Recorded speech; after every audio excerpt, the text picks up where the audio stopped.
رات کے پیٹ میں، رات کے درمیانی حصے میں، تہجد اصل میں جسے کہتے ہیں وہ نہیں ہے کہ جو عام طور پر لوگ فجر سے کچھ دیر پہلے جاگ گئے اذان سے اور جلدی سے 8 نفل پڑھ لیے، یہ تہجد نہیں، یہ تو فجر کا ضمیمہ بنا لیا، ہر نوافل ہے، عبادت ہے، اس کے بھی جو اس کے برکات ہیں وہ ظاہر ہوں گے، جو اس کا ثواب اور اجر ہے اللہ دے گا۔ لیکن اصل میں جسے تہجد کہا جاتا ہے وہ رات کو سو کر پھر اٹھنا، نیند کو توڑ کر اور پھر سو جانا اور پھر اٹھنا، جوف کہتے ہیں پیٹ کو کسی شے کے، جوف اللیل، رات کے بطن میں، رات کے درمیان میں، یعنی نصف رات گزر جائے اس وقت سے انسان جو ہے وہ نماز پڑھے اور پھر سلس رہ جائے تو پھر جائے، پھر سو جائے اور پھر اس کے بعد اٹھے فجر کے لیے اور سنتیں پڑھے اور آئے مسجد کے اندر۔ تو یہاں آپ نے فرمایا وَصَلَاةُ الرَّجُلِ فِي جَوْفِ اللَّيْلِ، اور اپنے اس قول کے لیے حضور نے آیتیں تلاوت فرمائی، وہی دو آیتیں۔ یہاں یہ سورہ سجدہ کی آیت نمبر 16 اور 17 ہے، تَتَجَافَىٰ جُنُوبُهُمْ عَنِ الْمَضَاجِعِ، اللہ تعالیٰ اپنے خاص محبوب بندوں کی یہ صفات بیان کر رہا ہے کہ ان کے پہلو اپنے بستروں سے علیحدہ رہتے ہیں، رات کے وقت جاگتے ہیں، بستر پر لیٹیں گے تو سو جائیں گے۔ تَتَجَافَىٰ جُنُوبُهُمْ عَنِ الْمَضَاجِعِ يَدْعُونَ رَبَّهُمْ خَوْفًا وَطَمَعًا، وہ اس وقت اپنے رب کو پکارتے ہیں، دعائیں کرتے ہیں، خوف کے ساتھ بھی، اس کے مواخذے کا خوف، اس کے عذاب کا خوف، اس کے بعد پرس کا خوف، اس کی ناراضی کا خوف، جہنم کا خوف، وطمعا، اور طمع کس کی؟ اللہ راضی ہو جائے، اللہ کے اجر و ثواب کی بھی طمع ہو، لیکن سب سے بڑی طمع کیا ہے؟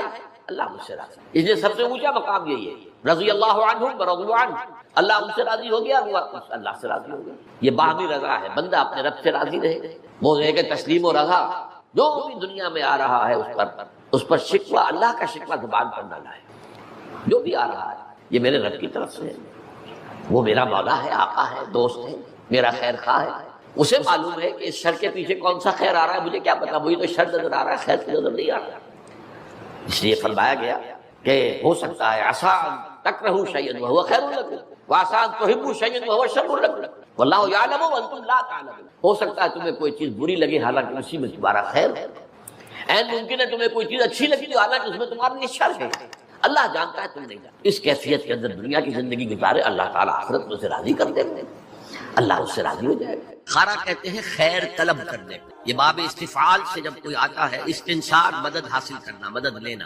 استخارہ خیر طلب کرنا، خیر حاصل کرنا، اور اس کی ایک دعا جو ہے وہ ایسی ہے کہ جو حضور نے، صحابہ کہتے ہیں ہمیں ایسے سکھائی جیسے قرآن، یعنی اتنے اہتمام کے ساتھ وہ دعا سکھائی، وہ دعا پڑھتے رہنا یہ ایک مستقل گویا کہ انسان کا استخارہ ہونا چاہیے، اس کے معمولات، کوئی بھی مسئلہ درپیش ہے تو آدمی دعا کرے، اللہم انی استخیرک بعلمک واستقدرک بقدرتک، اے اللہ میں تیرے علم سے خیر مانگتا ہوں اور تیری جو قدرت ہے اسی سے قدرت چاہتا ہوں کہ مجھے بھی کچھ طاقت حاصل ہو جائے، اللہم انی استخیرک بعلمک واستقدرک بقدرتک واسألک من فضلک العظیم، اور مانگتا ہوں تجھ سے تیرا بہت بڑا فضل، اللہم ان کنت تعلم ان ھذا الامر خیر لی فی دینی ومعاشی وعاقبۃ امری، اے اللہ تیرے علم میں اگر یہ کام جو میں کرنے چلا ہوں یا یہ رشتہ جو ہم کو تجویز کر رہے ہیں، اگر تیرے علم میں یہ ہے کہ یہ ہمارے لیے دین اور دنیا اور آخرت کے اعتبار سے بہتر ہے، فقدر ہو لی، تو وہ ہمارے لیے اس کو ہمارے لیے آسان کر دے، میسر کر دے، میسر ہو لی اسے ہمارے لیے آسان کر دے، ثم بارک لی فی، اور پھر اس میں ہمیں برکتیں عطا فرما، وَإِن كُنتَ تَعْلَمُ أَنَّ هَذَا الْأَمْرَ شَرٌّ لِّي فِي دِينِي وَمَعَاشِي وَعَاقِبَةِ أَمْرِي، اور اگر تیرے علم میں یہ ہے کہ یہ کام ہمارے لیے شر ہے، برائی ہے، دین میں بھی دنیا میں بھی اور عاقبت کے اعتبار سے بھی، فَاصْرِفْهُ عَنَّا یا عَنِّی، تو پھر اس کام کو مجھ سے دور کر دے، وَاصْرِفْنِی عَنْهُ، اور مجھے اس سے دور کر دے، اسے مجھ سے دور کر دے، وَاقْدُرْ لِی الْخَيْرَ حَيْثُ كَانَ ثُمَّ أَرْضِنِی بِهِ، اور اللہ خیر جہاں بھی ہو تیرے علم میں وہ ہمارے مقدر میں کر دے اور پھر ہمیں اس کے اوپر راضی بھی کر دے۔ تو یہ استخارہ تو بہت ہی عمدہ بات ہے اور یہ تو ہمیں اکثر معاملے میں کرنا چاہیے، البتہ وہ استخارہ نکالنا، یہ فلاں سے استخارہ نکال رہے ہیں، فال نکال رہے ہیں، پھر استخارے میں یہ سمجھنا کہ پھر یہ دعا مانگ کر 2 نفل پڑھ کے سو جاؤ تو خواب میں ضرور کوئی اشارہ ملے گا، ان چیزوں کا کوئی ثبوت نہیں ہے میرے علم کی حد تک، احادیث میں یہ سنت، بہرحال اگر اللہ تعالیٰ اشارہ کر دے کوئی خواب کے اندر تو بھی کوئی بعید بات تو نہیں ہے، لیکن یہ کہ اصل میں دعا استخارہ جو ہے بس وہ ہے اصل استخارہ، اور وہ بہت عمدہ چیز ہے اور وہ ایمان کے عین مطابق ہے کہ اللہ ہم نہیں جانتے تو جانتا ہے، ہم شارٹ سائٹڈ ہیں، ہمیں یہ چیز اچھی لگ رہی ہے، ہمیں پتہ نہیں شاید اس کے پیچھے کوئی بری چیز چلی آ رہی ہے، قرآن نے کہا ہے وَعَسَىٰ أَن تَكْرَهُوا شَيْئًا وَهُوَ خَيْرٌ لَكُمْ وَعَسَىٰ أَن تُحِبُّوا شَيْئًا وَهُوَ شَرٌّ لَكُمْ وَاللَّهُ يَعْلَمُ وَأَنتُمْ لَا تَعْلَمُونَ، ہو سکتا ہے تم کسی چیز کو برا سمجھو حالانکہ اسی میں تمہارا خیر ہو، اور ہو سکتا ہے تم کسی چیز سے محبت کرو حالانکہ اس میں تمہارے لیے شر ہو. اللہ جانتا ہے تم نہیں جانتے. تو اسی کو کہتے ہیں تفویض الامر الی اللہ. اپنا معاملہ اللہ کے حوالے کر دو. اللہ تو اگر اسے ہمارے لیے خیر سمجھتا ہے تو آسان کر دے, اگر شر سمجھتا ہے تو ہم سے دور کر دے. جو لوگ اللہ پر ایمان لائیں, کہیں کہ ہمارا رب اللہ ہے, پھر اس پر جم جائیں. ان پر فرشتوں کا نزول ہوتا ہے. نہ کوئی غم کرو نہ خوف, خوشیاں مناؤ جنت کی جس کا تم سے وعدہ کیا گیا تھا. اللہ کی ربوبیت پر اطمینان جب انسان کو ہو جاتا, میرا رب اللہ ہے, ربی اللہ, انسان کے لیے نہ کوئی کھٹکا, نہ کوئی خطرہ, نہ کوئی خوف, نہ کوئی حضور. جو کچھ ہو رہا ہے کس کے اذن سے ہو رہا ہے؟ اللہ کے اذن سے. اللہ کے اذن کے بغیر پتہ تک نہیں ہلتا. یہ کوئی اندھا بہرا مادہ نہیں ہے جس سے مجھے کوئی خوف ہو. اندھا بھینسا چلا رہا ہو اس سے تو ڈرنے کا ہر انسان کو ڈرنا چاہیے, نہ معلوم کس کو ٹکر مار. لیکن نہیں, اس کائنات کو چلانے والا ایک سمیع و بصیر خدا ہے. وہ جو میرا دوست ہے, میرا ولی ہے. اللہ ولی الذین آمنوا یخرجہم من الظلمات الی النور. اللہ اہل ایمان کا ولی ہے, ساتھی ہے, پشت پناہ ہے, مددگار ہے, حمایتی ہے. بتائیے جسے یقین ہو جائے کہ اللہ میرا مددگار, اللہ میرا محافظ, اللہ میرا پشت پناہ, اللہ میرا حمایتی, اس کے لیے کوئی خوف ہوگا؟ اس سے کوئی ڈر ہوگا؟ میں مثال دیا کرتا ہوں ایک بہت سادہ, پنجاب کے دیہات کی. تو بڑا چودھری ہے اور کوئی غریب کسان ہے. اس غریب کسان کی کہ جانوروں کو ہر وقت اندیشہ ہوگا چوری کا, کوئی میری بھینس کھول کر نہ لے جائے, کوئی میرا بیل کھول کر نہ لے جائے. لیکن جس کے بارے میں یہ سب کو معلوم ہو کہ وہ جو بڑا چودھری ہے وہ اس کا دوست ہے, اس کی بچیا کو کوئی خوف ہوگا؟ اس کی بھینس پر کوئی ہاتھ ڈالے گا؟ اسے کوئی اندیشہ ہوگا؟ نہیں. کیوں کہ وہ بڑا چودھری, بڑا اس کا یہاں کا سردار, جاگیردار, سب کو معلوم ہے وہ میرا دوست ہے, کوئی میرے خلاف اقدام نہیں کر سکتا. اس دنیا میں یہ چھوٹی سی بات اگر آپ کے دلی اطمینان اور سکون کا باعث بن سکتی ہے تو ذرا تصور کیجئے. میں لفظ تصور استعمال کروں گا صرف اس لیے کہ اس کا ہم جس کو کہتے ہیں ادراک اور شعور کر نہیں سکتے, اگر کے ساتھ کر سکتے. اگر یقین ہو کہ اللہ میرا مددگار اور یقین ہو کہ اللہ ہر آن میرے ساتھ ہے, پھر کوئی خوف کس کا خوف؟ کوئی شے اللہ سے بالا تر ہے, کوئی قوت اس سے زیادہ طاقتور ہے, کوئی اس کے ارادے کو بدلنے والا ہے, کوئی اس کی مشیت کے آڑے آنے والا ہے. یہی بات ہے جو حضور نے فرمائی. یہ ایمان کا حاصل ہے لب لباب کہ دیکھو اچھی طرح اس بات کو ذہن نشین کر لو. اگر تمام انسان مل کر تمہیں کوئی نقصان پہنچانا چاہے نہیں پہنچا سکتے مگر جو کچھ اللہ نے لکھ دیا, اور تمام انسان مل کر تمہیں کوئی نفع پہنچانا چاہے نہیں پہنچا سکتے مگر وہ شے جو اللہ نے طے کر دی. آپ پھر میں کہوں گا ذرا تعریف کیجئے, اسے فرض کیجئے, اسے سوچئے. اگر اس حدیث پر ہمارا دل ٹھکا ہوا ہو تو کسی سے ڈر ہوگا؟ یہ مجھے نقصان نہ پہنچا دے, یہ میری رپورٹ خراب نہ کر دے, یہ میری انکریمنٹ نہ رکوا دے, یہ میرا یہ نہ بگاڑ دے, یہ میرے یہ نقصان نہ پہنچا دے. اس کا ڈر, اس کا ڈر, اس کا خوف, اس کی خوشامد, اس کے لیے جا کر طرح طرح سے اپنی عزت نفس کو ذلیل کروانا اس کے سامنے. یہ سب کچھ کیوں کرتا ہے انسان؟ جب سمجھتا ہے کہ اس کے ہاتھ میں میرا کوئی نفع ہے, اس کے ہاتھ میں میرے لیے کوئی ضرر ہے, یہ مجھے کوئی گزن پہنچا سکتا ہے, یہ مجھے کوئی نقصان پہنچا سکتا ہے, یہ میرے کوئی کام بنا سکتا ہے, یہ میری کوئی ضرورت پوری کر سکتا ہے. اسی کا نام شرک ہے. جہاں آپ نے یہ سمجھا کہ غیر اللہ کے اندر کوئی طاقت موجود ہے وہی شرک ہے.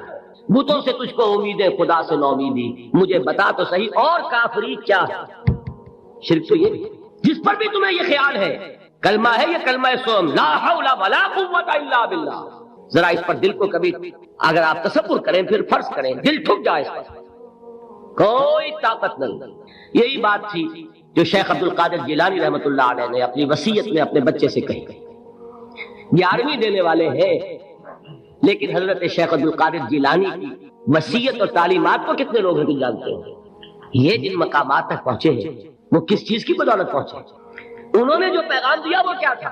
اے میرے بچے, جس طریقے سے قرآن مجید میں حضرت لقمان کی نصیحتیں جو ہے نقل کر دی گئی ہیں, میں یہ عرض کروں گا بالفرض اگر قرآن حضرت عبد القادر جیلانی کے بعد نازل ہوا ہوتا تو شیخ عبد القادر کی یہ نصیحتیں بھی قرآن میں درج ہوتی.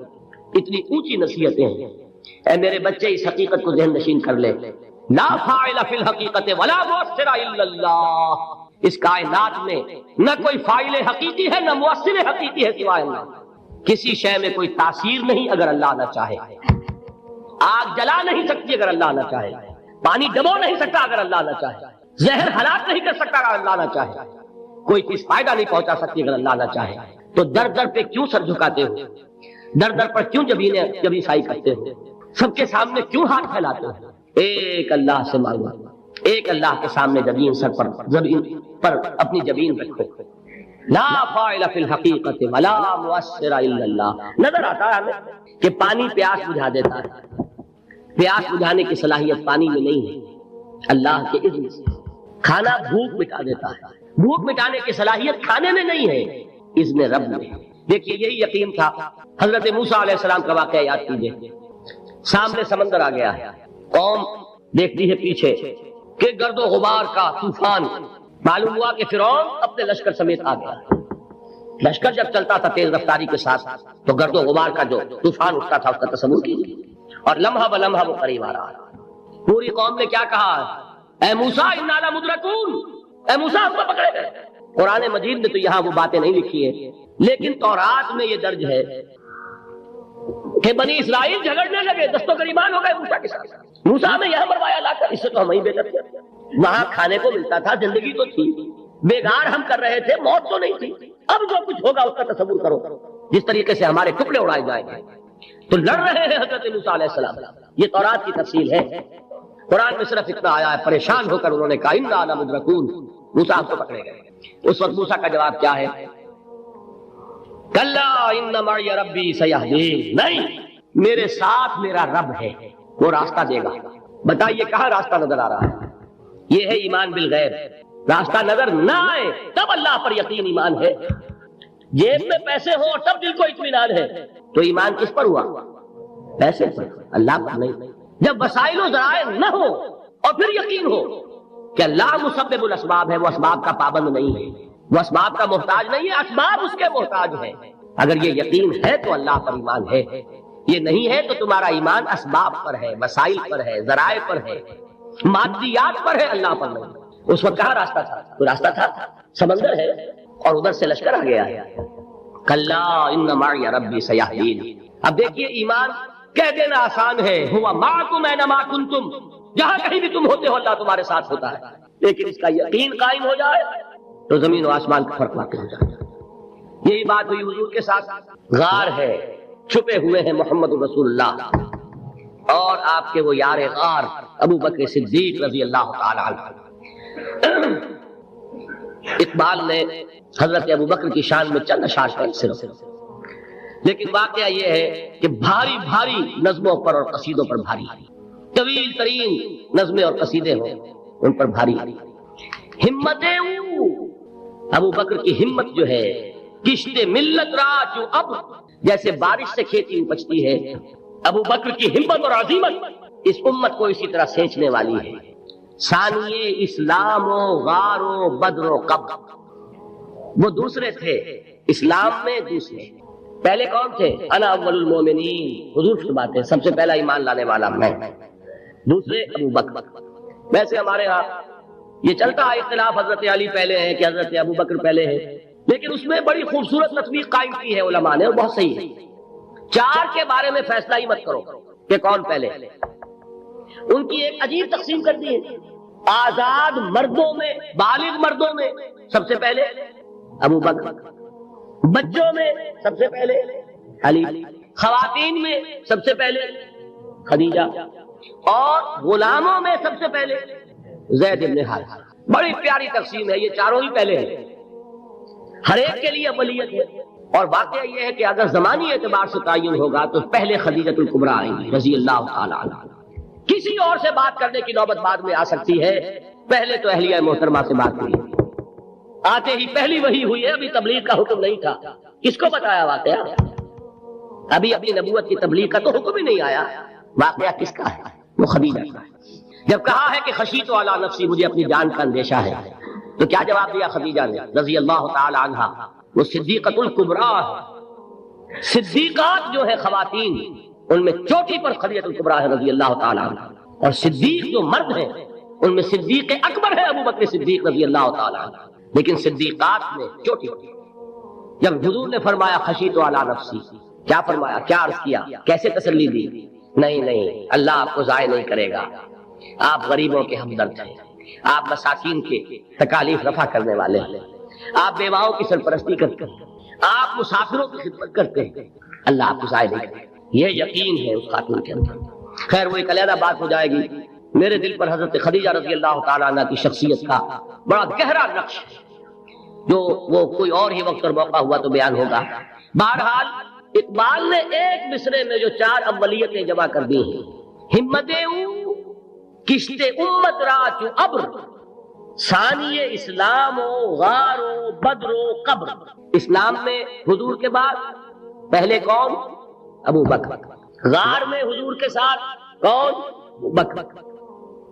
بدر کی رات اللہ کا رسول سر بسجود، وہ جھاڑ، وہ گھاس پھوس کی جو جھوپڑی بنائی گئی تھی، اور وہاں تلوار ننگی لے کر پہرا دینے والا کون؟ ابو بکر۔ اور اس حجرہ عائشہ میں محمد کے بعد سب سے پہلے دفن ہونے والا کون؟ ابو بکر رضی اللہ تعالیٰ عنہ صلی اللہ علیہ وسلم۔ وہ جو معاملہ میں سنا رہا تھا غار ثور کا، حضرت ابو بکر بھی حضور کے خیال سے لرز گئے ہیں۔ آپ کو یاد ہوگا کہ جا کر پہلے تمام جتنے سوراخ تھے انہیں بند کیا، ایک سوراخ رہ گیا تھا جس کو بند کرنے کے لیے کوئی کپڑا نہیں تھا، وہاں اپنی ایڑی رکھی ہے، تب کہا ہے حضور سے تشریف لائیے، اور اپنے زانو پر حضور کو لٹایا ہے، اور وہاں کسی موذی جانور نے کاٹا ہے، حضور کی آنکھ لگ گئی تھی، اس وقت اس بل کے اندر جو بھی بچھو ہے کیا ہے واللہ عالم، اس نے کاٹا ہے، اس کی تکلیف کی وجہ سے ابو بکر کی آنکھوں سے آنسو ٹپک گئے، حضور کے چہرے مبارک پر پڑے ہیں، تو حضور جاگے ہیں، معاملہ کیا ہے؟ ایڑی نہیں ہٹائی وہاں سے، مبادا وہ جانور وہاں سے نکل کر محمد الرسول اللہ کو کوئی گردن پہنچا دے، ابو بکر کی ایڑی ہے، جس طرح چاہے کھا لے، ختم کر دے، جان نکل جائے تب کوئی آنچ آئے محمد پر تو آئے، لیکن جیتے جی نہیں، وہ ہے ابو بکر۔ حضور کے خیال سے اس وقت حضور نے پھر اپنا لعاب دہن لگایا ہے، اور اس سے پھر آپ کی تکلیف ختم ہوئی۔ جیسے خیبر میں حضرت علی کی آنکھ دکھ رہی تھی، اس کو جو شفا حاصل ہوئی ہے وہ بھی حضور کے لعاب دہن سے ہوئی۔ تو بہرحال اس وقت انہوں نے کہا ہے کہ اے نبی یا رسول اللہ، اگر اس وقت ان میں سے کسی نے غیر ارادی طور پر بھی اپنے قدموں کی طرف جھانک لیا تو پکڑے جائے۔ کیا جواب تھا اللہ کے رسول کا؟ لا تحزن ان اللہ معنا، اللہ ہمارے ساتھ سے کیوں گھبراتے ہو ابو بکر؟ یہ ہے ایمان باللہ، میرا مالک اللہ، میرا رازق اللہ، میرا محافظ اللہ، میرا مددگار اللہ، میرا پشت پناہ اللہ، میرا دوست اللہ۔ یہ دوستی ہے اللہ کی جو لب لباب ہے، حاصل ہے ایمان کا، اسی کا نام ولایت ہے۔ اولیاء اللہ کے سروں پر سینگ نہیں ہوتے، جس کے دل میں ایمان راسخ ہو چکا ہو وہی اللہ کا ولی ہے، جسے اللہ پر یقین ہو چکا ہے وہی اللہ کا ولی ہے، جسے یقین ہے اللہ میرے ساتھ ہے، میرا مددگار، میرا پشت پناہ، میرا ساتھی، میرا دوست، میرا محبوب، میرا محب۔ اللہ اہل ایمان سے محبت کرتا ہے، واللہ یحب الصادقین، ان اللہ یحب الذین یقاتلون فی سبیلہ صفا کانہم بنیان مرصوص۔ اللہ محبت کرنے والا، اہل ایمان محبوب، اور اہل ایمان محبت کرنے والے اللہ محبوب۔ والذین آمنوا اشد حبا للہ۔ آپ تصور کیجئے جسے یہ رشتہ ایمان یا رشتہ ولایت حاصل ہو جائے، الا ان اولیاء اللہ لا خوف علیہم ولا هم یحزنون، آگاہ ہو جاؤ اللہ کے دوستوں کے لیے نہ کوئی خوف ہے نہ کوئی حزن ہے۔